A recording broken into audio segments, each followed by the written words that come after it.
gentlemen, honorable guests, a special part of this event is our executive panel session about cybersecurity in the oil and gas industries.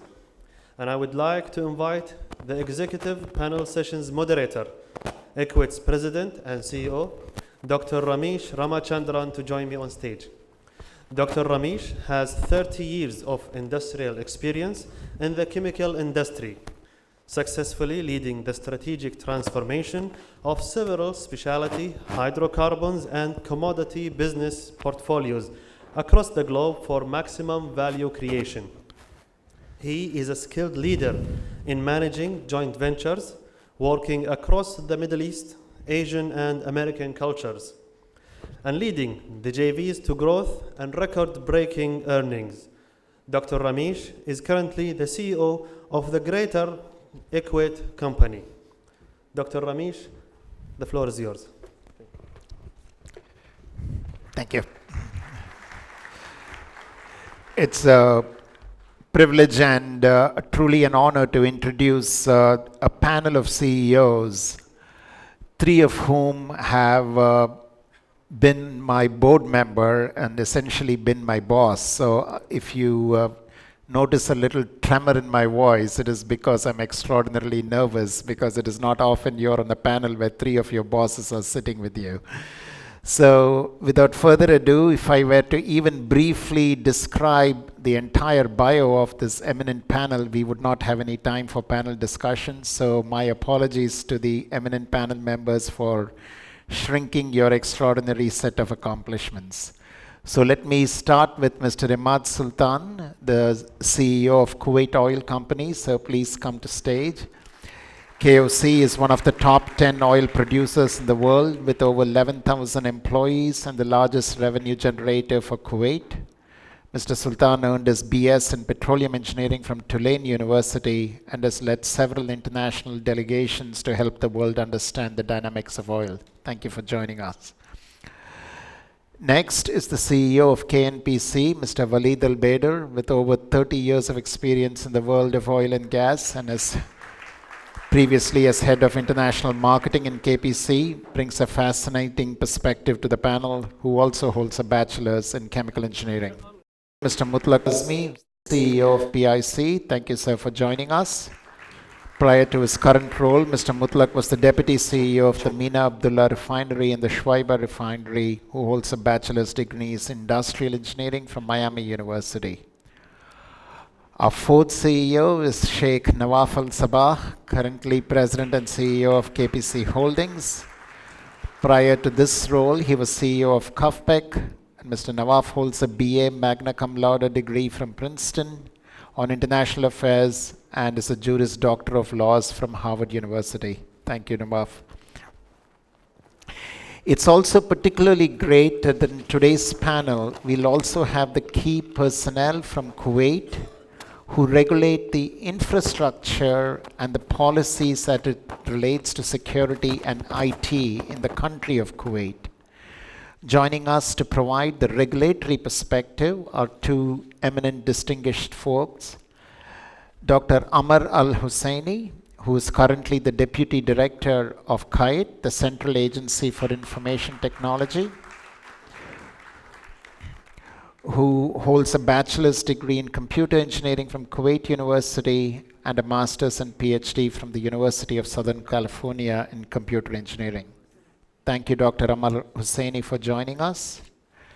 And lastly, again, from the government side is engineer Ms. Layali Al-Mansouri, who's the Director of Cybersecurity, working in Communication and Information Technology Regulatory Authority.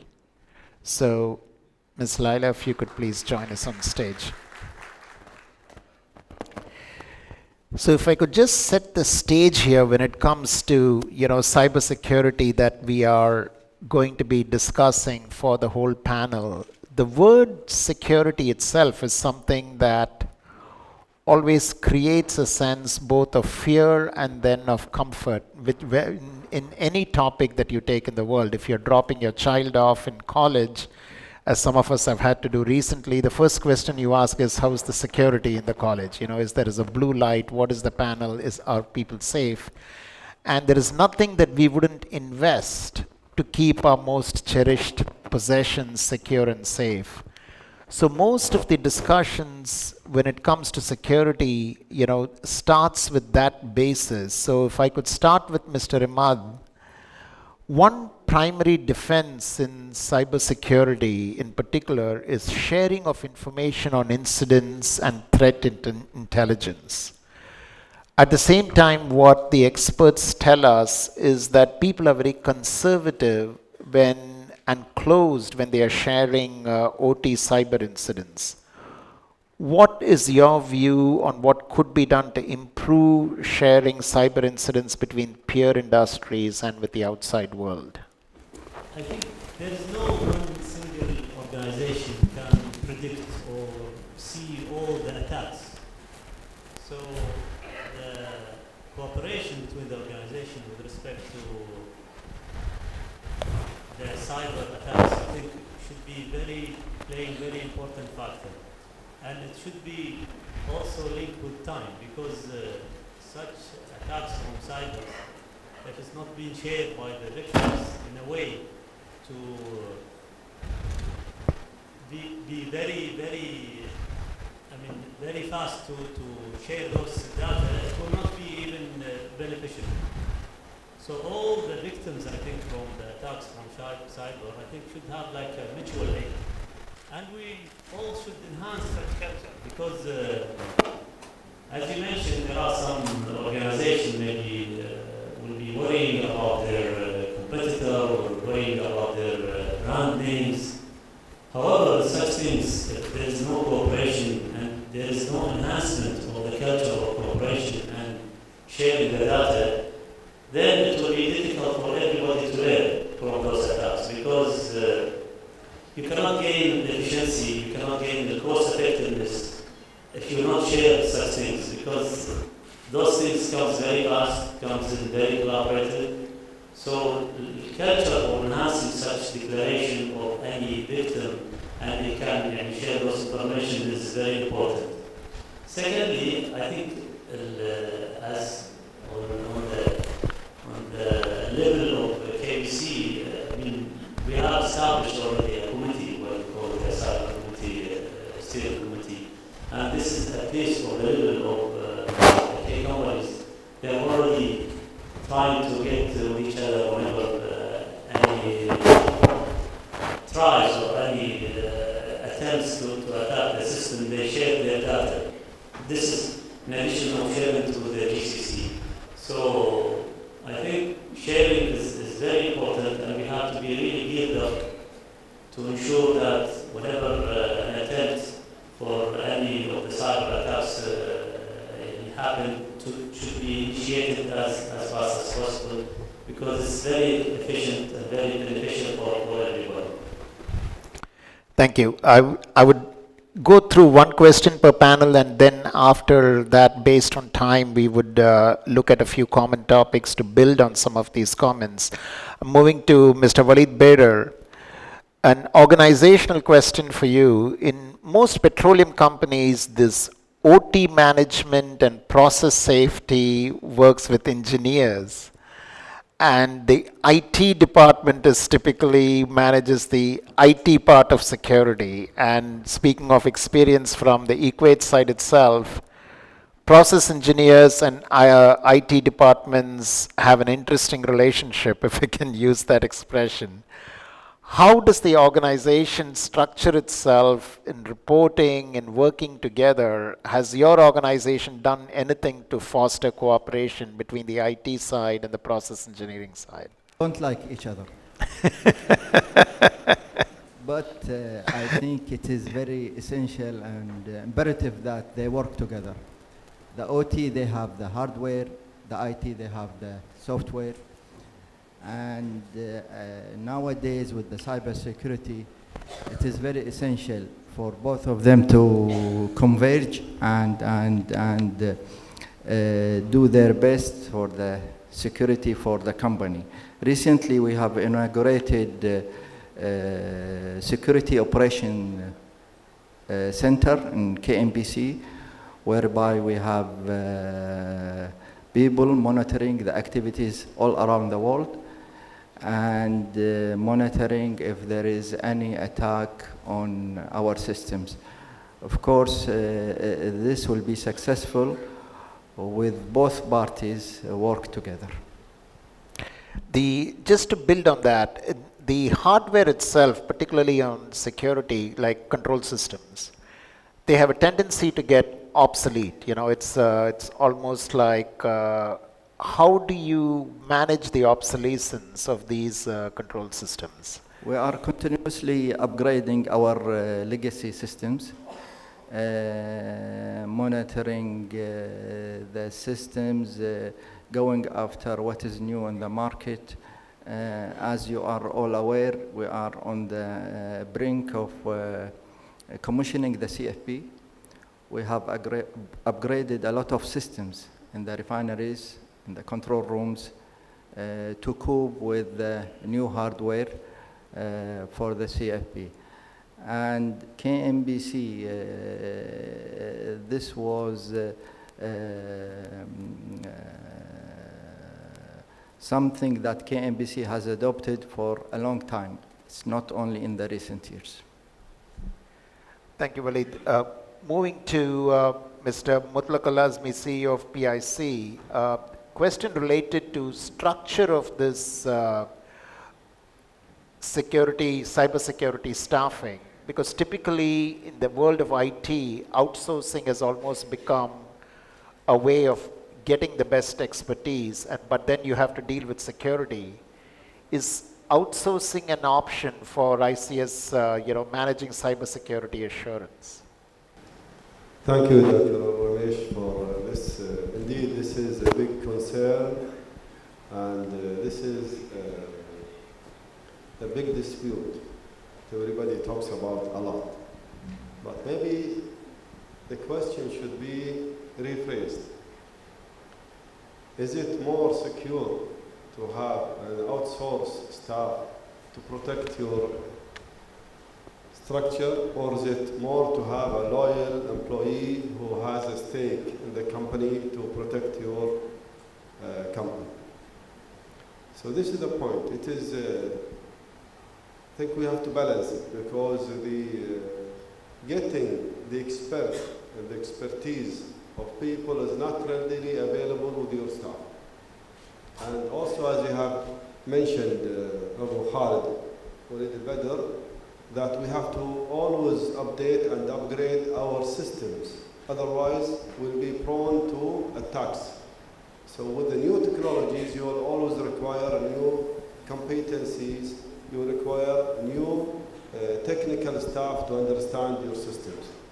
So I think it's a mix of both. You have to have the experts you can acquire from outsourcing the big, technically specialized companies, but still the control should be from the company itself, where your staff will be loyal and he will have a stake in the issue, and he can also make sure that your company is secured in a better way. Outsourcing will give you more expertise, but will not give you the liability and the protection and the trust you can get from somebody who is outside the company. So mix is the best way to do it. Thank you. Thank you very much, Mr. Mutlaq. And now I come to Mr. Nawaf Al-Sabah, and looking at his qualifications and the fact that he was on my board, I decided I would give him the hardest question, and because there are a lot of vendors from the cybersecurity world over here. One of the issues, Nawaf, it's the whole cybersecurity, is that a typical board question when you go ask for capital is, what is the return on investment when you go in and ask for money, right? With cybersecurity, the answer is typically risk avoidance, that if you don't invest, you could have a disaster in your hands. So to a certain extent, you're asking for capital through fear mongering, right? How do you justify making large investments in cybersecurity at a time when the business climate is depressed, and how do you look at the return on investment on security? Ramesh, I look at, is it working? Ramesh, I look at the issue not so much as simple investment for just the cybersecurity. If we are, and this is an issue that the KPC CEO brought up this morning when he said long gone are the days when you look at security solely through perimeter security. But when you look at it, it's a full package. I wouldn't need perimeter security unless I had something inside the perimeter to protect. And I wouldn't build that thing unless it was going to add economic value to me. So by the same token, I would not build information systems, even the OT side as well, and rely on big data, rely on the types of things that we are investing in on the information technology side of things, unless I also had to build that perimeter around it. So it is not a return on investment just for the cyber defense mechanisms. Those defense mechanisms come as part of the overall package of equipment and investments that we build to provide a stronger and better return through everything that has been going on in our business now, as opposed to even 20, 30 years ago, when we didn't have the systems that we do have now. So as part of the investment in the systems, it has to be an investment in the cybersecurity.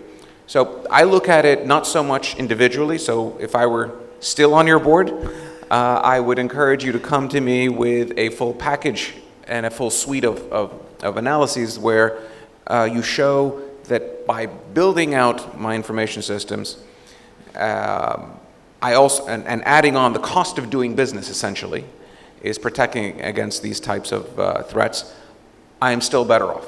Now, it doesn't mean that there is an element of fear-mongering, if you will, because unfortunately, that remains the case. Now, we all know what happened with our brethren in Saudi Arabia with a missile attack. That's the old style. That's what Hashim was talking about this morning, the perimeter defense, physical attacks.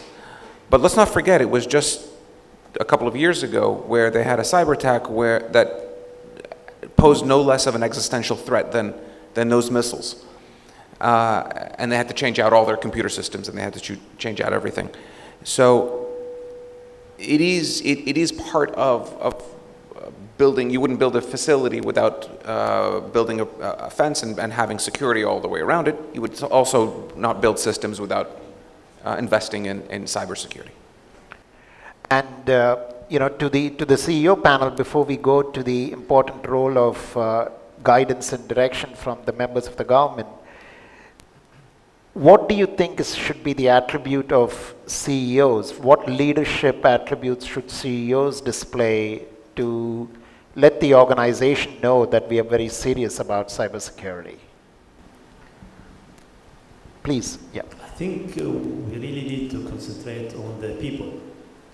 We should really enhance the awareness of such attacks, because as you mentioned now, if the attack becomes on the OT side, and this will not only jeopardize the business, it will lead also sometimes to accidents. So the most important thing is to really focus on people, to ensure that they are aware of such consequences if it happened, especially when we're talking about the facilities where it will be driving to some catastrophe or whatever. So this is the main factor. The second factor, I think, the processes.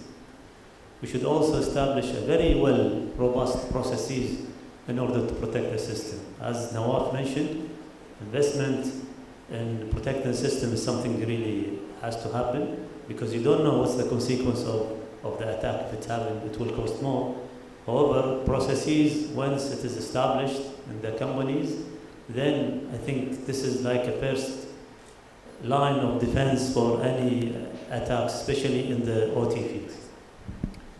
I second that. I think processes are important. And the first point I think Emad mentioned was people.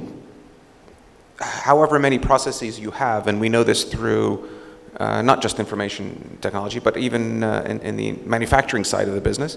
However many processes you have, if people are not wise to not only the processes, but the general surroundings around them, people will make mistakes.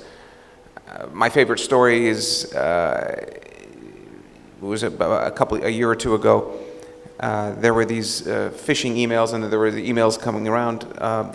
One of our employees received an email, actually she's in the finance function, received an email purportedly from me, but it had a Yahoo or something else email domain attached to it, saying, look, I'm traveling, I need you to wire me X amount of money. Now, process says you don't reply to that email, and you let the IT department know and they take action. She decided to be a little bit more creative, against process, replied to the email and said, sure, but just so that I know it's actually you, can you please remind me what you told me in the lift the other day? So people tend to make up their own ways of looking, but that was her method of trying to figure out whether this was real or not. It's a little bit of a danger involved in it, but also it showcased someone thinking that this might be an issue. Yep, great, and it's a good segue to move to Dr. Amar Hussaini to give us an idea from the government side, sir. What trends do you see on cyber attacks and cyber violations in Kuwait and in the Gulf region? Like, what have you seen? First of all, thank you very much for having me. If I may talk about the government effort and activities towards cybersecurity. Cyber is everywhere and it's here to stay, so it's very important to consider all cyber attacks, and Kuwait government is really taking this seriously. And March 2019, the Council of Ministers established two important committees for this. The National Higher Committee for Cybersecurity, headed by His Highness the Prime Minister, and the National Committee for Cybersecurity Governance. Both two committees responsible about all activities for cybersecurity and make sure that Kuwait is immune as much as we can about cyber attacks. Cyber attacks cost a lot. Recent report estimated the net economic cost of cyber attacks globally to be $90 trillion until 2030. And cyber attacks ranked 5th among the top 10 global risk based on the World Economic Forum. So in Kuwait, we take this serious. The government is working now toward the establishment of the National Cybersecurity Center. Back in 2017, CITRA was appointed from the Council of Ministers to supervise all effort and activities toward a cybersecurity file and toward the establishment of the center. Now the two more committees, national committees, taking care of this in cooperation with all agencies. We at KAIT, during annual review of budget requests from all government entities, we don't hesitate to support all requests related to cybersecurity tools and hardware or software, which will increase the readiness of government entities toward cybersecurity and everything related to this. So I can say that the government is serious about this. Yes, we still lack some policies, clear policies. We need to build more like tools. We need to build capacities, and this is still the way long for this. But hopefully we will reach this by the establishment of the National Cybersecurity Center. Right, and building on that, Ms. Layali, are there regulations in Kuwait to control the IT and the OT cybersecurity today? Do we have standards that private and the public sector need to follow to adhere to the country's policies? Talking about CITRA's regulatory authority, we are keen to establish the regulation and policies for the telecommunication and IT industry, including the security regulations and policies.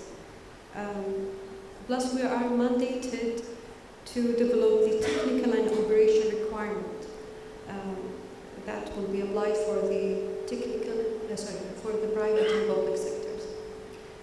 So far, we developed some security-related bylaws, like the user protection and privacy, data protection regulations, but not published yet.